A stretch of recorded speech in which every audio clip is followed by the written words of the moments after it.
Subscribe to Mufti Akmal Mujahid online and press the bell icon for more videos. السلام علیکم ورحمۃ اللہ وبرکاتہ۔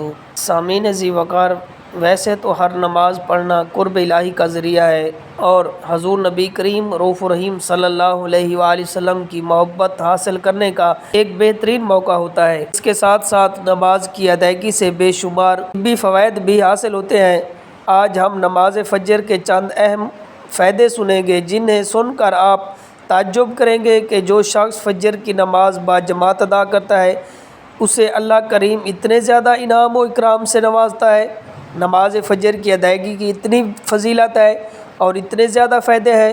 اب فجر کی نماز نہیں پڑھتے، سستی کر جاتے ہیں، بلا عذر سستی کی وجہ سے آپ کی نماز قضا ہو جاتی ہے، تو ہمیں قوی امید ہے کہ ان گفتگو کو سن لینے کے بعد آپ کی فجر کی نماز باجماعت ادا کرنے کا شوق اور جذبہ ضرور بڑھ جائے گا اور ہر ممکن حد تک بلا عذر سستی کی وجہ سے فجر کی نماز قضا نہیں کریں گے، کیونکہ بقیہ جو 4 نمازیں ہیں ان میں تو انسان سویا ہوا نہیں ہوتا، جاگ رہا ہوتا ہے، مگر فجر کی نماز سے پہلے انسان سویا ہوا ہوتا ہے۔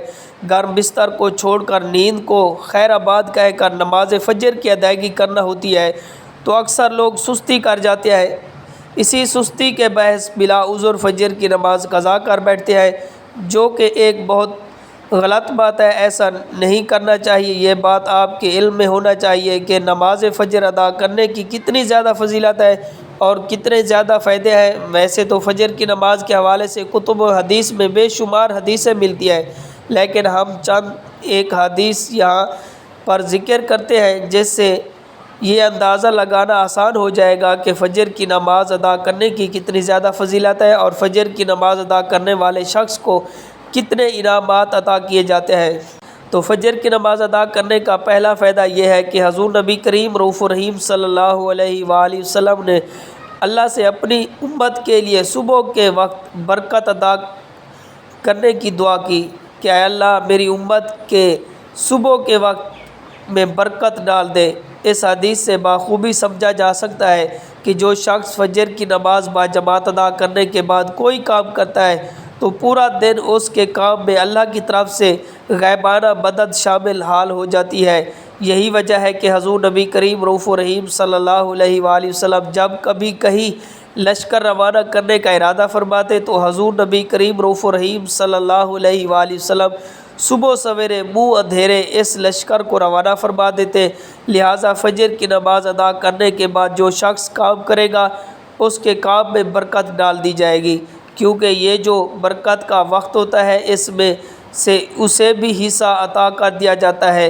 فجر کی نماز ادا کرنے کا دوسرا بڑا فائدہ یہ ہے کہ حضور نبی کریم رؤوف الرحیم صلی اللہ علیہ وآلہ وسلم نے فرمایا جس آدمی نے عشاء کی نماز باجماعت پڑھ لی تو وہ بندہ ایسا ہے جیسے اس نے آدھی رات اللہ کی عبادت کر لی۔ اس کے بعد فرمایا کہ وہی آدمی اگر فجر کی نماز باجماعت ادا کر لے تو یہ ایسے ہے کہ جیسے اس آدمی نے ساری رات عبادت کی۔ تو ذرا اللہ کی رحمت کا اندازہ لگائیے کہ اب عشاء کی نماز باجماعت ادا کر کے سو جائے اور پھر صبح اٹھ کر فجر کی نماز بھی باجماعت ادا کر لے تو گویا کہ آپ پوری رات عبادت کرنے کا ثواب حاصل کرنے والے ہیں۔ کتنے بلند نصیب اور خوش قسمت ہے وہ لوگ جو عشاء کی نماز بھی باجماعت ادا کر کے سوتے ہیں اور پھر صبح کے وقت جاگ کر فجر کی نماز بھی باجماعت ادا کرتے ہیں۔ تو یہ وہ لوگ ہیں جو پوری رات قیام، قرات، رکوع اور سجود کرنے والوں میں شمار ہو جاتے ہیں۔ نماز فجر کی ادائیگی کا تیسرا انعام یہ ہے کہ حضور نبی کریم رؤوف الرحیم صلی اللہ علیہ وآلہ وسلم نے ارشاد فرمایا تمہارے پاس دن اور رات کے فرشتے آتے ہیں، یہ فرشتے فجر اور عصر کی نماز میں جمع ہوتے ہیں۔ پھر جب یہ فرشتے اللہ کی بارگاہ میں حاضر ہوتے ہیں تو اللہ کریم ہر لمحے سے باخبر ہے، لیکن اللہ فرشتوں سے سوال کرتا ہے کہ اے میرے فرشتوں تم نے میرے بندوں کو کس حال میں چھوڑا ہے؟ وہ فرشتے عرض گزار ہوتے ہیں کہ اے اللہ ہم نے تیرے بندے کو اس حال میں چھوڑا کہ وہ تیری عبادت میں مشغول تھا، قیام کر رہا تھا، رکوع میں جھکا ہوا تھا، سجدے میں پیشانی ٹکائے ہوئے تھا۔ تو ذرا تصور کریں کہ کتنا اعلیٰ مقام ہے اس خوش نصیب شخص کا جس کا ذکر فرشتے کر رہے ہیں اللہ کی بارگاہ میں کہ اے اللہ تیرا فلاں بندہ جسے جب ہم چھوڑ کر آئے تو وہ نماز میں مصروف تھا، جب صبح کے ٹائم گئے تو اس وقت بھی نماز، اور جب واپس آئے تو اس وقت بھی وہ آپ کی بارگاہ میں جھکا ہوا تھا۔ بڑا عظمت والا ہے وہ انسان جو فجر کی نماز باقاعدگی سے باجماعت ادا کرتا ہے۔ فجر کی نماز ادا کرنے کا چوتھا فائدہ یہ ہے کہ حضور صلی اللہ علیہ وآلہ وسلم نے فرمایا، فجر کی 2 رکعت سنتیں ادا کر کے دنیا میں جو کچھ بھی ہے اس تمام سے بہتر ہے فجر کی 2 رکعت سنتیں پڑھنا۔ اس طرح نماز فجر کا 5واں فائدہ یہ ہے کہ صحیح بخاری میں ہے کہ حضور نبی کریم رؤوف الرحیم صلی اللہ علیہ وآلہ وسلم نے فرمایا، جس نے 3 یعنی 2 ٹھنڈک والی نمازیں ادا کی تو وہ جنت میں جائے گا۔ ٹھنڈک والی نمازوں سے مراد نماز فجر اور نماز عصر ہے، کیونکہ یہ وہ ٹائم ہوتا ہے کہ جس وقت سورج کی حرارت نہیں ہوتی، تپش نہیں ہوتی، موسم ٹھنڈا ہوتا ہے۔ جو شخص فجر اور عصر کی نماز پابندی کرے گا وہ جنت میں ضرور داخل ہوگا۔ اسی طرح نماز فجر کا 6واں فائدہ یہ ہے کہ صحیح مسلم میں ہے کہ نبی کریم صلی اللہ علیہ وسلم نے ارشاد فرمایا، جس نے فجر کی نماز باجماعت ادا کر لی وہ شخص اللہ کے ذمہ میں ہے، یعنی اللہ کی رحمت میں اسے